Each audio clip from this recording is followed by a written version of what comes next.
360 contagiati in Veneto, 27 in più rispetto a ieri, 99 sono i ricoverati, 23 dei quali in terapia intensiva, 4 in più rispetto a ieri e purtroppo si registra un'altra vittima con un nuovo decesso all'ospedale di Venezia che fa salire a 6 il numero dei morti in Veneto. Cresce di 16 persone il numero dei contagi a Padova, esclusa la zona rossa di Vo, dove si registra un nuovo caso per un complessivo numero di 90 positivi. Hanno lasciato l'ospedale 11 pazienti a Padova, 6 a Mestre, 3 a Venezia, 2 a Vicenza, 1 a Treviso. A Treviso i morti sono 3, 1 ciascuno a Padova, Venezia e Mestre, e con i nuovi 11 casi di ieri sera a Treviso, o meglio il reparto di geriatria dell'ospedale Ca' Foncello sale a 93 casi, diventando così il primo cluster in Veneto. L'epidemia di coronavirus sta mettendo sotto pressione l'intero nosocomio e di nuovi decessi preoccupano, come le nuove possibilità al tampone. Il momento è molto delicato per capire l'evoluzione dell'epidemia e la capacità del sistema sanitario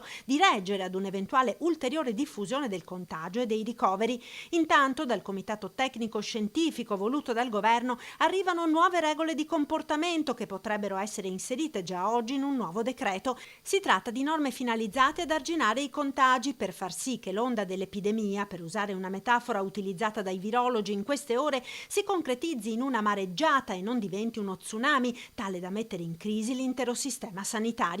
Raccomandato dunque mantenere la distanza di almeno 1 metro tra le persone, ma in luoghi affollati o dove ci sono tante persone che non si conoscono sarebbe opportuno stare a 2 metri. Questa misura, assieme all'ormai noto lavaggio delle mani, serve per evitare il contatto con le goccioline di saliva che vengono disperse nell'aria e che sono il principale veicolo di trasmissione del virus.